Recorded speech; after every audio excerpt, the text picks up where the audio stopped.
Now then, on this story and more from James Price, former government advisor to Nadeem Zahawi when he was at the Treasury and Department of Education as well. James, good afternoon to you.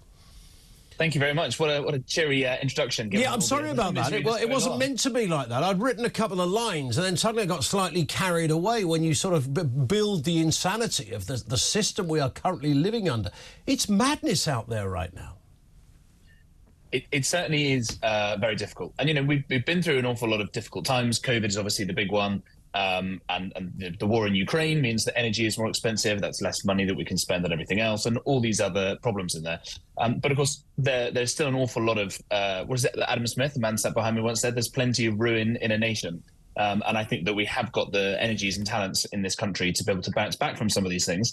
It's not a lack of ability, but there are a lot of structural issues that I think we need to work through, and we can go into some of the details on them if we're going to get some progress on some of these issues. Yeah, school closures as well. I mean, that was a bit of a curveball, which we only learnt about yesterday, around the buildings at 52 schools in England seem to be collapsing.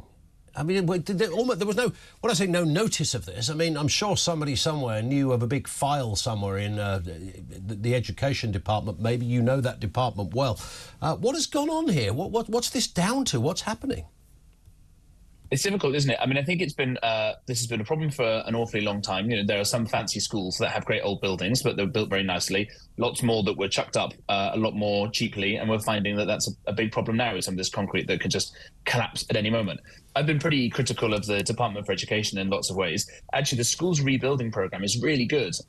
Lots more better, great schools now. They're fancy net zero ones, all kinds of nice interactive things in them. And actually, it's one of the few bits of kind of public procurement that works really well. I think we just need to get a lot more of them going a lot more quickly. And the way you get around that is by convincing the Treasury that they can release some more money for this program. Yeah. When you get them built, you've got the asset, the building is there still on the asset side of the balance sheet. And that's, I think we can justify spending some more money on this, because the alternative, can you imagine the scale of tragedy if something were to go wrong in one of these schools? Oh, well, absolutely. And I heard earlier, and I was talking to Mike Graham about this, that was some of these buildings built to deliberately not last? I think this happens sometimes just to try and get these things up quickly, and therefore you can then argue about it after the fact. Yeah. But a lot of the common thread that runs through some of these issues, whether it's the prisons, whether it's the hospitals, the schools, or the rest of it, is just how difficult and how expensive it is to get anything built in this country these days. You know, an organisation called Britain Remade had an excellent piece on this, that it costs something like 4 times more in Britain to get infrastructure and things built than other places.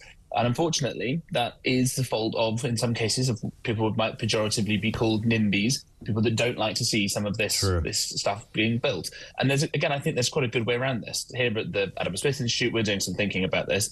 And if people are going to be negatively affected by getting new things built, whether it's houses, other kinds of rail infrastructure, things like that, then why don't we just pay them off for it? So, you know, in France, where if you live near a nuclear power station, you get your energy paid for you.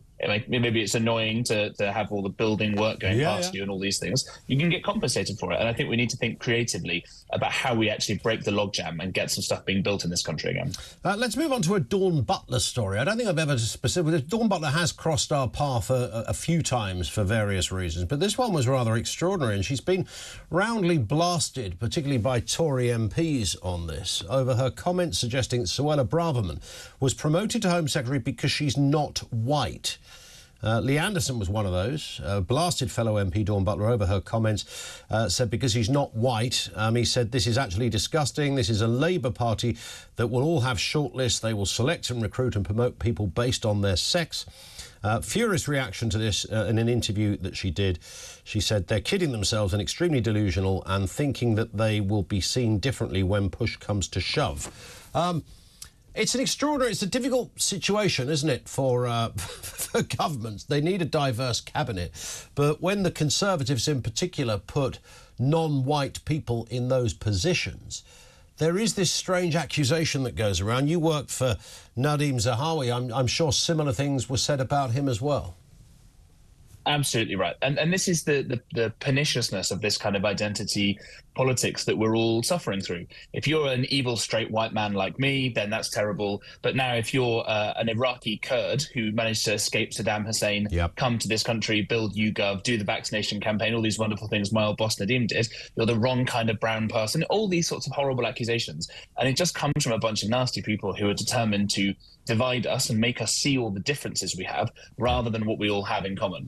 The biggest difference I've got with my old boss Nadeem is that he's a Manchester United fan, and that's much worse than anything else. Well, that's an absolutely fair point as well. How you lasted so long is a question I think we should all ask. She went on to say you couldn't have a white Home Secretary saying the sort of things that Suella is saying and get away with it. So she continues to sort of double down on that point, as it were. Essentially what she's saying is, I disagree with Suella Braverman and I'm going to use this particular card to try and highlight it. Yeah, absolutely right. But you can imagine, again, Grant Shapps, our new Defence Secretary, he was Home Secretary for sort of 4 days, I think, in between Suella's 2 stints. If he was going and doing these things and talking about stopping the boats, they would say, oh, isn't it terrible that a white person is saying this? Yep. It gets to the point that they don't actually care about these sorts of things. They don't care about racial harmony. They don't care about us all getting along and the rest of it. It's just whatever stick they can grab first to beat people they don't like. And it's disgusting. I think Lee Anderson's completely right. And I think all of your viewers will be smart enough to realise that what we have in common is way more important a thing to focus on than any differences we might have. Yeah, it's curious, isn't it? It's an area that I'm sure we will return to as well at some point. And I'm kind of uncomfortable with it, but I'm not surprised that there are parts of the Labour Party that will utilise this particular method to make their points known. Over in Paris, this is a big story, really. You see this and you think, oh, this would normally just land on the technology pages of a newspaper. But actually, this is now front and centre. It only broke in about the last hour. A ban on rental electronic scooters that have just come into effect amid a number of people being injured and even killed using them in the capital. Now, what marks this out, of course, is the whole drive to net zero. This was absolutely central to it, sort of autonomous transport like the driverless cabs and all manner of other electrified mechanisms, and particularly the e-scooter. You pick one up, you jump on it, you scan the QR code, you zip across to the next borough, and then you leave it wherever you like, and then you jump on another one after you've had a drink with your mate, etc. Paris was going to lead the world on this revolution, and now they've banned them. No messing around. There's no kind of, oh, we're just going to wait and see. These things have stopped. It's not like our cousins across the channel to have over-the-top knee-jerk reactions to things, is it?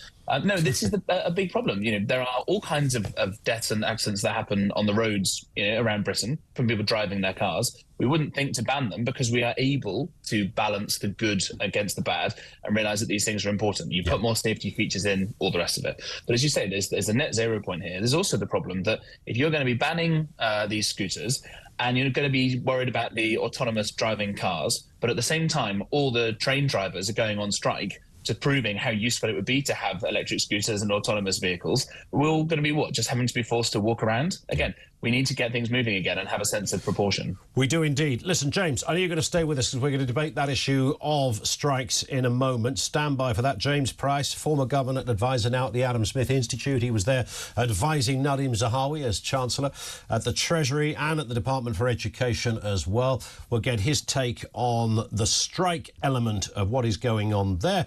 And we're also going to be joined by Matthew Lazar as well, former Labour Special Advisor. It's SPAD on SPAD action on its way. Stand by for all of that. 0344 499